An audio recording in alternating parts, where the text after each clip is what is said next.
Hello everyone, welcome back to another Blender 3D exercise. So today we're going to be kind of changing pace and we're going to be doing more of a technical exercise versus a graphics exercise. And so we're going to leave things pretty rudimentary. We're not going to be doing a lot of shade, smooth, or subdivision surface. And I think this will be a good change of pace as it kind of works with some modifiers we haven't talked about yet, at least not in exercises. And so for that we're going to be making a nut and a bolt. And so to get started, we're going to delete this and we are going to add a circle. You can leave that alone for now. And now go ahead and add a second circle. And for this one, open up the little properties box down here and change this to 6 vertices to make a hexagon. And you can go ahead and rename that hexagon just to kind of keep straight which is which. So now click on your circle and we're going to go into edit mode. We're going to go overhead and we're going to scale this down. And this is going to be the width of both our bolt's body and also the hole in the center of our nut. So just scale that down until it looks right. For me, that looks just about perfect. And so now we're done with this, at least for now. Leave it alone, go back into object mode, and we're going to select our hexagon. And with that selected, first thing we're going to do is we're going to extrude in the Z direction 0.5. So give us a little bit of a body. And now we are going to do a Control 7 to go to an underside view. I'm going to grab the outer ring of my shape and do an E and S. And so real quick, you want to be careful where you place this. So like if I do this, like if I were to place an ES here, you notice that half my circle, or at least parts of my circle, are inside the hexagon and parts are out. And we very much want to avoid this. Because whenever we start trying to do bool tool later on, if it's like this, it's going to create a much more messy object. So I'm going to back it off a little bit, probably about right here, and then do another ES. And again, I'm going to be very careful, and I'm going to make sure that the entirety of this is inside my circle, and then do ES one more time, pop it about right there, and hit F. So now I'm going to go to my top view, and I did the bottom view first in this case because since the circle's on the bottom, you can kind of use this as a guide to make sure that you don't create any wonky geometry. And so now I'm going to scale this in, and once again I'm making the lines on the top match the lines on the bottom, and then hit F to close it. And okay, we got a pretty good shape here. Okay, now before I do anything with this, what I'm going to do is I'm going to do Shift N to make sure my normals are fixed. And now we're going to go into object mode before we get too deep into doing anything else. And we're going to duplicate this. And this hexagon 001, we're going to rename nut.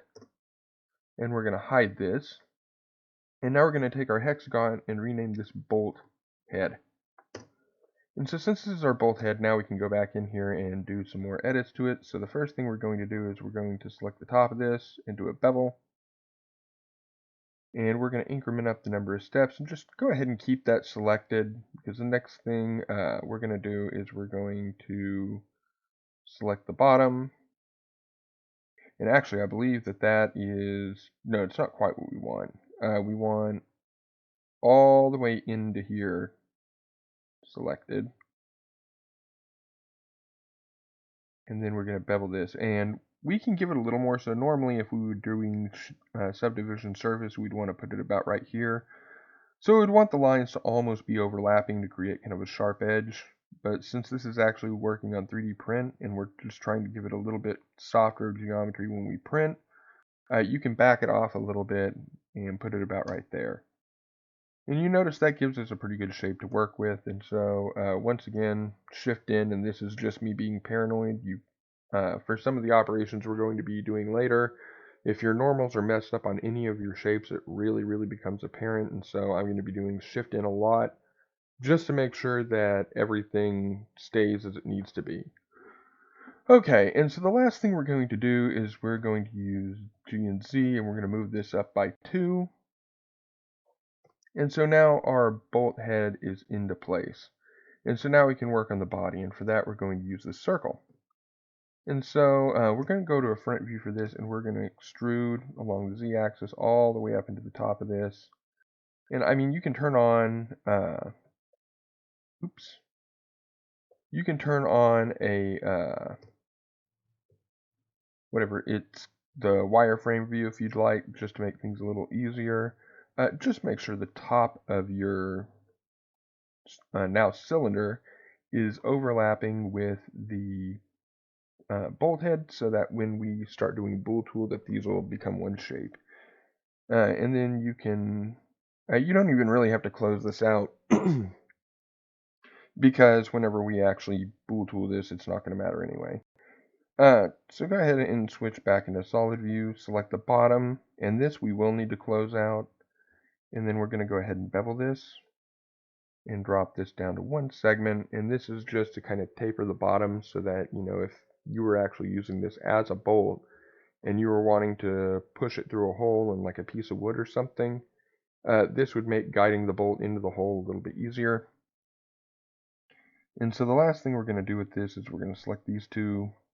We're going to bevel those, and same thing, just very slightly. This is just to kind of eliminate those hard edges. And and also go ahead and add some geometry along the sides with some loops. Okay. And so that is our bolt body. It's no longer a circle. Bolt body. There we go. Go ahead and highlight everything and do Shift in just to make sure our normals are A-OK. And so for this next part, what we're going to do is we're going to make the bolt thread. And to do that, we're going to go into edit mode for bolt body. We're going to go into working with points, and we're going to pick a point that's right along this red line. So I'm going to pick this one. Now we're going to do a Shift D, which is going to duplicate it, and then hit escape to keep it in place, and we're going to do a P, which if you remember from our bottle, actually makes it a new object. And so this is now bolt thread. Okay, so we're going to exit bolt body, highlight bolt thread, move into edit mode for that, and go into a front view. And so I'm going to extrude, make sure it's selected, extrude, extrude, extrude, extrude. And I'm going to keep it on the surface. And then with these, close out that face to where it's a solid object. And so this is fine for now. We'll fine tune it here in a sec. We're going to go ahead to make this an actual thread. We are going to make use a modifier we haven't talked about yet.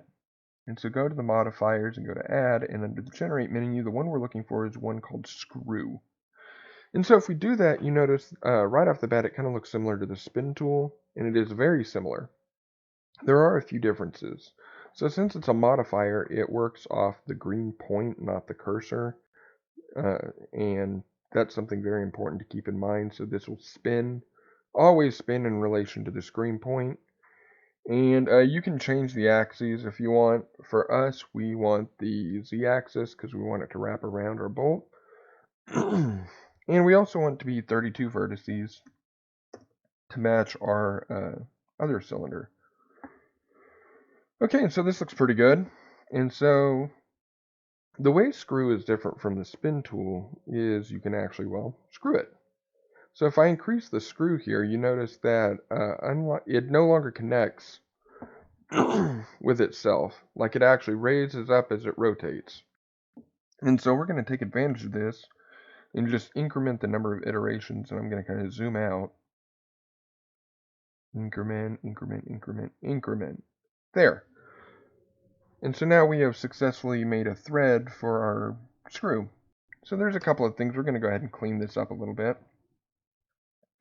So the first thing we're going to do is we're going to switch into working with edges, and we are going to subdivide these and switch back to working with points. And we're going to do a Shift V, which is a vertex slide.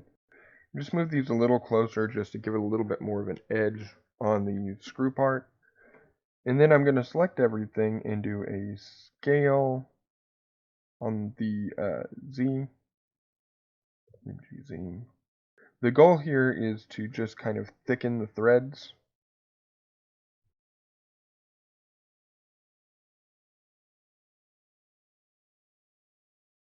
And the reason for this, so you may be thinking, well, don't you want something that's kind of thin? And not for 3D printing. So if we were doing this for like graphics, absolutely we could probably get away with making these a little thinner. But for 3D printing, anytime you have something that's ultra thin, you have to keep in mind that as you're printing this, it's going to create kind of a support structure for these overhanging parts. And getting that support structure off without breaking your object becomes very hard if your object has a lot of fine-tuned details. And so we're kind of making the threads to our screw comically large, and you would probably kind of want to print this out on the larger side just to make sure you don't accidentally snap off these threads, and also to make sure that when we apply these to the nut, that they're applied in a way to where you can actually screw it. But no, that's kind of, again, moving off on a tangent. So now we've got the, thread mesh kind of halfway complete, and we can go ahead and apply this modifier. So now it's full mesh. There is still one thing we need to do. So this area, if you scale and then you just hit 0, it'll bring everything to a single point, or it'll make all the points that you have selected overlap, and we're going to use this to our advantage. So we're going to right click, and we're going to merge vertices by distance. And so you can see it removes 6 vertices. And so the last thing we're going to do, if we go into where's my direction? I need to find what I've got. There we go. So if we find where this is and kind of move it like that, I'm going to move this along the x-axis and just move the point kind of along the screw like that, so that the beginning of my thread actually is on the screw. And beautiful. So now now very important, we're going to do a check here and do shift in there, check here, shift in there. Again, I said I'm going to be kind of paranoid with this. I just want to make sure everything, like all the normals, are okay, because like I said, if they're not, this next part, we're moving forward in a couple of minutes, things are going to get really dicey. So these are the parts of our bolt. Now we need to do the nut. So we're going to go ahead and unhide that, go into edit mode, and kind of move this halfway up our bolt. So I want to make sure I'm working with edges and select these bottom two, and we're going to bevel those. And for the width, just kind of pretend that middle line's not there. So I'm not going to do too much of a bevel. We're going to remove that segment. This is just to give it a little definition. And so with this selected, I'm going to use Shift and Alt left click to select these vertical lines, or these vertical loops. And this is just what we did on the head of the bolt. Same thing, we're just gonna bevel a bit just to give it a little more definition, just to soften out those edges. Okay, so now we've got all the pieces in place, but we still need to actually drill the hole through our nut. And to do that, we're going to use the bool tool. And so to get things ready, it's important to note that when you do bool tool between an operation, the first thing you click goes away. So like if I were to select this and do an operation, my bolt body would disappear, like it would be consumed in the operation. So because of that, we're going to duplicate the body and duplicate the thread, because we're going to actually apply those to the nut itself.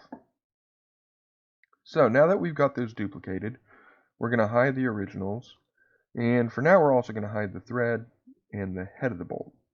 And you can see that's open. Again, this doesn't matter for what we're doing. You're going to select your bolt body 001 and then select the nut second. It's very important that you do this first and this second. And then we're going to go to the edit part of the in menu and select a difference. And make sure you select the brush boolean, because that adds a modifier versus just applying it to the mesh directly.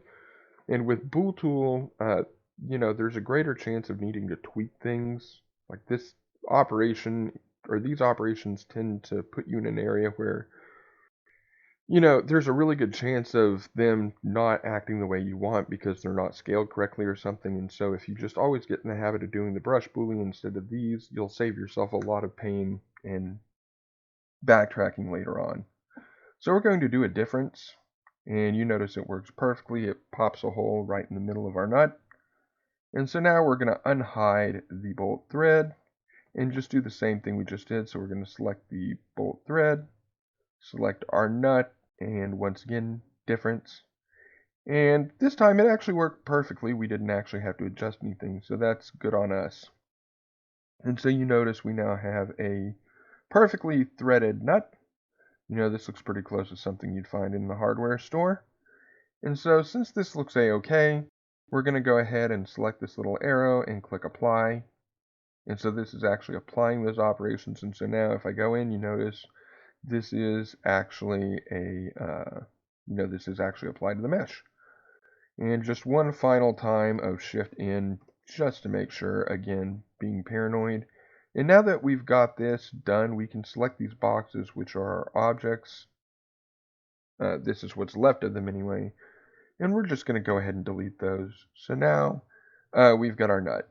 And so now the only thing really left to do is we need to create the bolt and then also make sure that, the threads are lined up.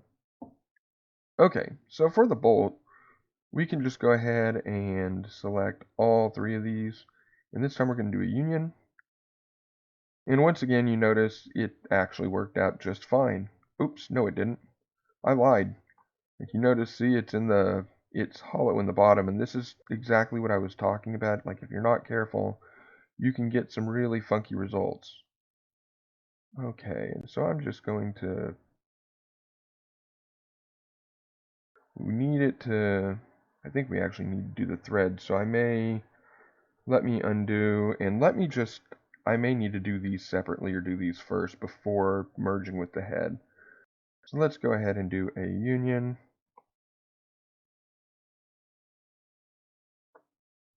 Okay.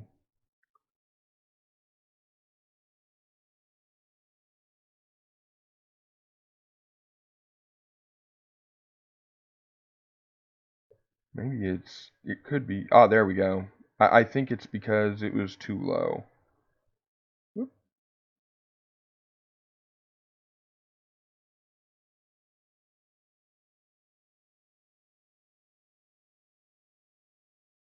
There we go. Beautiful. Yeah, this is what I was talking about. Like you really have to finagle things sometimes. So I'm going to go ahead and apply that now that it looks good. And now I'm going to select these two, and the same thing, we're going to do a union. And now everything on that looks fine, so I'm going to go ahead and apply that. And so I've still got a bounding box left. Yeah, that one. So I'm going to go ahead and delete that.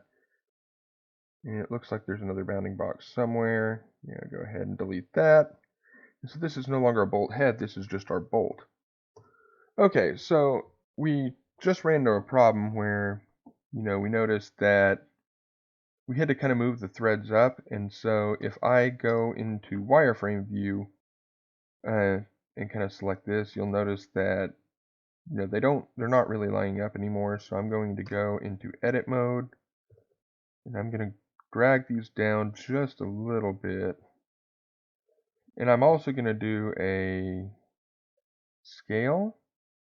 And so what we're going to do with that is we're going to make sure that our threads on the bolt are just slightly bigger than the threads on the nut. Or the threads on the nut are slightly bigger than the threads on the bolt, excuse me. So now if I go into object mode, you can see that, it's kind of hard to see. There should be a slight blue edge outside. Yep. See, there it is.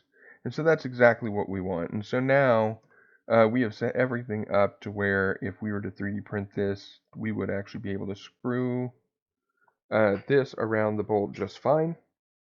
And so to end things out, we are going to do a selection of cursor, and you want to keep the offset, and then GZ 0.5. Actually, it may be 2.5. GZ 0.25. There we go. And so this is just moving it back up to the XY plane. And so now I'm going to grab that outside. And you want to kind of move it a fair distance away, otherwise you're going to start getting this wrapped up in the supports for this. And with that, voila. We successfully have created a bolt and screw, and if you really want to be, or if you want to make this a lot easier to print, one thing you can do is if we go into edit mode and rotate around Y 180. Okay. And so the reason we did that, and the reason that, oh, and you also want to make sure when you do that, so this is below.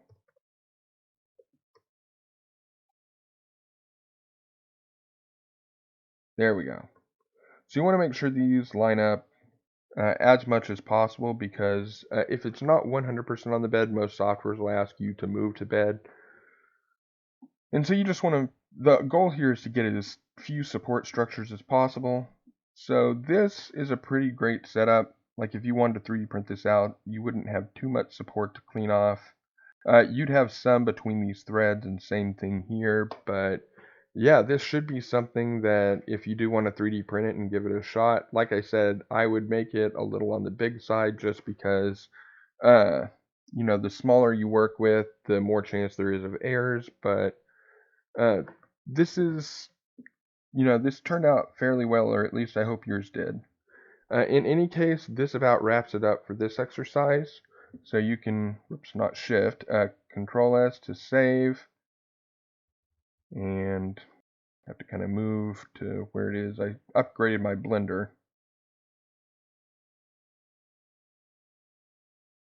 Alright, and so just going to name this button, or bolt and nut, and there we go. I hope you enjoyed the kind of nice change of pace. You know, this is a little bit more of a technical exercise, like I said, not a graphics exercise. If you did enjoy it, please make sure to like and subscribe if you haven't already, and I'll see you in the next lesson.